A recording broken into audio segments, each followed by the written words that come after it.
Começar a esquentar aqui, eu queria que você falasse um pouquinho sobre cada uma das suas 5 maiores posições na Bolsa, começando pela Unipar, que é a sua maior posição, uma empresa que você ganhou bilhões de reais com essa empresa.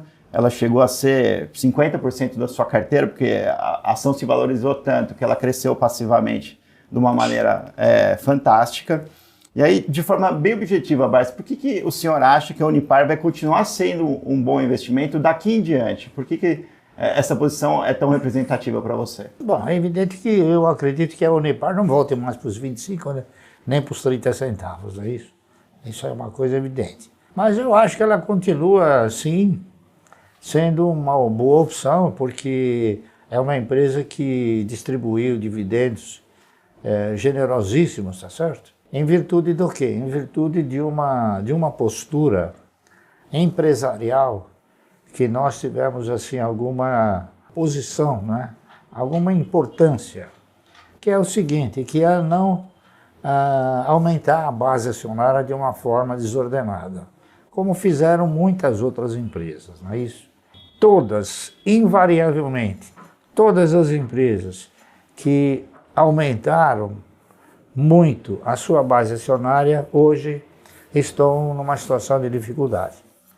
Eu dou até alguns exemplos, não é isso? O Bradesco. O Bradesco, enquanto tinha uma base acionária menor, ele conseguia remunerar bem o acionista. Hoje o Bradesco tem 10 bilhões e 800 milhões de ações. Então você não precisa ser nenhum grande matemático para concluir o seguinte: para remunerar 10 bilhões e 800 milhões de ações, qual o lucro que ele precisa alcançar? Não é isso? Então as pessoas não se dão conta disso. E uma das coisas muito favoráveis na Unipar foi exatamente essa, que nós não ampliamos a base acionária. A empresa está em negociações aí para possivelmente comprar a Braskem. Ela dobraria de tamanho se o negócio se concretizar. O senhor vê isso como um potencial gerador de mais dividendos no futuro para a Unipar? Olha, eu sou muito conservador, tá entendendo? Eu faço um comparativo. Quanto a Unipar deu de dividendo até agora? Quanto a Braskem deu de dividendo até agora? Será que a Unipar comprando a Braskem, ela vai continuar dando um bom dividendo? Será que todas as plantas da Braskem estão plenas para trabalhar? Será que esses 5 anos que a Braskem ficou aí, compra ou não compra, vende ou não vende, as plantas não precisam de uma atualização? Não sei, eu estou falando isso porque é uma pura imaginação. Mas eu acredito o seguinte, eu acredito que a proposta feita pela Unipar é aquela que melhor encanta os acionistas, porque é aquela que prevê o quê? Prevê futuramente estender uma OPA aos acionistas, é isso? Coisa que me parece que as demais ofertas não contêm esse ingrediente. Tá? É uma incógnita falar sobre isso. O principal controlador, da Unipar, Frank, é um camarada que ele tem uma boa visão de mercado, uma boa visão operacional, e se ele está fazendo isso é porque ele acredita que é um bom negócio. Vamos falar agora então um pouquinho da Klabin, que é a segunda maior posição do Barsi. A Klabin, ela é boa pagadora de dividendos, mas não é uma ação que se valorizou muito nos últimos 5 anos. Por que o senhor acredita que Klabin vai ser um bom investimento no futuro? Porque a Klabin é uma empresa que ela é uma empresa que ela é de capital intensivo e ela não para de crescer. A Klabin também tem uma questão ligada à quantidade de ações. Ela tem, acho que se não me falha a memória, quase que 6 bilhões de ações, não é isso? E não é fácil remunerar 6 bilhões de ações. A Klabin, interessante, a Klabin me ensinou, como muitas coisas no mercado eu aprendi, a Klabin me ensinou o seguinte, que dividendo você ganha por quantidade possuída e não por valor aplicado. E a Klabin, claro, a Klabin é uma empresa que tem projetos futuristas. É uma empresa que hoje poucas empresas se comparam a ela, tá entendendo? Em termos de avanço tecnológico, em termos de cuidar da floresta, enfim, em termos assim também de evoluir, não é? E as oportunidades que vão se apresentando para a Klabin, elas têm se intensificado.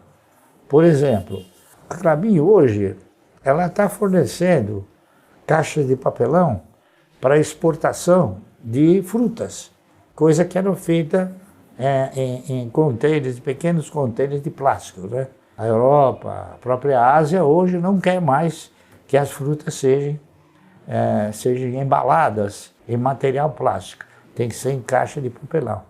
Então é um mercado que cresceu bastante para ela. E com isso eu acredito que ela também, na razão direta que ela tem novas oportunidades de mercado, então ela cresce para suprir essa nova expectativa. Vamos falar um pouquinho agora da terceira maior posição, que é a AES, né? Essa empresa, ela não é uma pagadora de dividendos muito regular. Não, ela é uma boa pagadora de dividendos, tanto é fato que é a única empresa no mercado que já pagou 110% do lucro. Você sabia? No passado. Não, no passado, pouco tempo atrás. É que a AES Brasil, ela passou por uma reformulação estatutária, operacional. A AES Brasil hoje não é só matriz energética proveniente de hídrica. Hoje ela tem novas matrizes energéticas. E ela investiu bastante na compra de todos esses projetos. É muito importante que quando você entra num investimento, que esse investimento ele não venha somente aumentar o faturamento. É importante que ele, além de aumentar o faturamento, ele gere resultado. E esses investimentos todos que a AES Brasil desenvolveu, todos eles vão gerar resultado. Outro fator muito importante que ocorreu na empresa é que ela reduziu a base acionária. Ela possuía uma base acionária de 3 bilhões e pouco de ações, hoje ela tem só 600 milhões de ações. Então, para remunerar 600 milhões de ações, ela precisa talvez de um lucro menor. Então, provavelmente, o payout futuro dela vai ser um payout bom. E outra coisa que o pessoal também não se deu conta é que eu acho,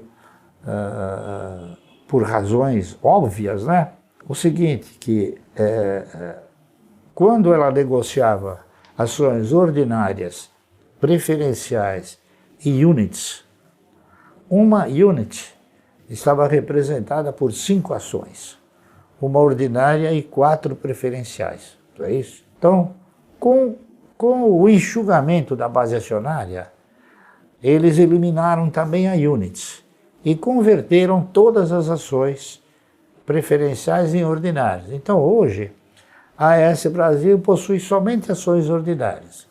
Como uma ação ordinária ficou no lugar da units, eu interpreto o seguinte, que uma ação ordinária hoje está representada por 5 ações antigas.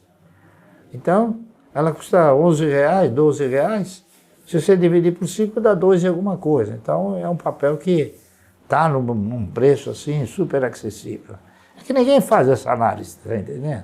Agora, eu acredito que a AES Brasil, se a memória não me trair, a AES Brasil é a única empresa do setor de energia elétrica que tem no seu estatuto distribuir 100% dos lucros. Tá? Não é igual. 50. Mas ela distribui quase que 100%, né? A prática é essa. Não é que nem a PetroRio, né? Você sabe qual é no estatuto, o que está consignado para pagar dividendo na PetroRio? Quanto? Quanto você acha que é? Não faço ideia. Não. É exatamente 0,001. Então é uma empresa que nunca vai pagar dividendo. Nunca pagou e nunca vai pagar. Você tem outros papéis também assim, não é isso? Quem mais que paga um dividendo pífio? A Azul paga um dividendo pífio. Dentre aquelas que não pagam uns 25%, está também a Raízen, também não paga esse. E a Raízen tem uma base acionária gigantesca, né? Ela tem mais ou menos hoje quase 11 bilhões de ações. Então remunerar tudo isso não é fácil, né? Não é fácil. O próprio Magazine Luiza também tem uma base acionária grande. A Itaúsa tem quase 9 bilhões de base acionária. Então, o pessoal não analisa o evoluir da base acionária, o que o evoluir da base acionária acaba interferindo na distribuição de resultado. Você veja, a Itaúsa, com 9 bilhões de base acionária, considerando 25%, ela teria que dar o quê? 36 bilhões de lucro para dar 25 centavos. É por isso que dá 10, 12, 3 centavos. Às vezes dá 1 centavo. Às vezes dá zero nada, né? Que a gente brinca. Né?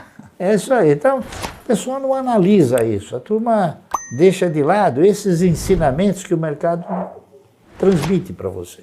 E agora, a sua quarta maior posição é a Cosan, Márcio. Também não é uma, que nos últimos 5 anos, também não é uma grande pagadora de dividendos. E é uma empresa que, às vezes, ela prefere comprar outras empresas com o caixa que ela gera do que pagar dividendos. Por que a Cosan, o senhor acredita tanto? A Cosan é o seguinte, a Cosan ela é uma empresa que, no passado, a gente comprou e acabou tendo um yield projetivo excelente. Por quê? Porque eu cheguei a comprar a 3 e alguma coisa e vendia R$90, depois dos 7, 8 anos. Eu acredito, veja bem, porque o mercado ensina a gente que a Cosan passou a desenvolver este mesmo procedimento a partir dos R$15. Eu acho que ela não volta mais para R$15, provavelmente não vai cair abaixo dos R$20. Veja bem, eu não sou futurólogo, eu estou apenas transmitindo aquilo que o mercado ensina, tá entendendo? Para a gente poder transmitir para os outros, não é isso? Então eu acho que a Cosan daqui para frente, ela vai desenvolver um tipo de postura de mercado que ela vai evoluir porque a Cosan sempre teve a mesma postura de mercado que a Suzano. Qual é essa postura? Eles transferem para o mercado o lucro do acionista.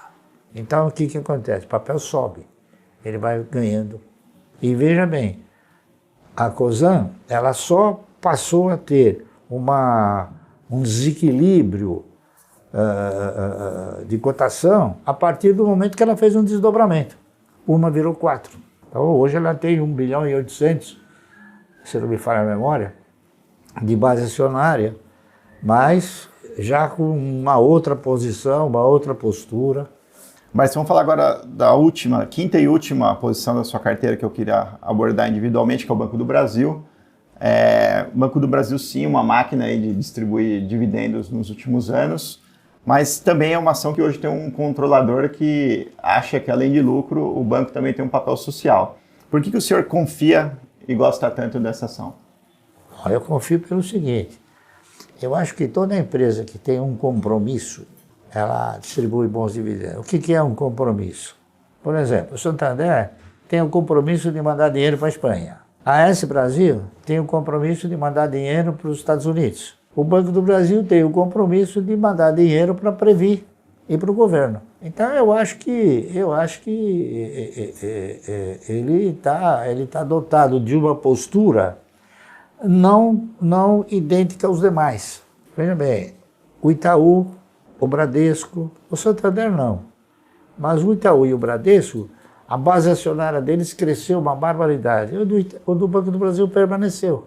Então o que acontece? Esse sentimento que você vislumbra sobre ele é que cada vez que o lucro aumenta, se ele tiver a mesma base acionária, é evidente que o dividendo cresce.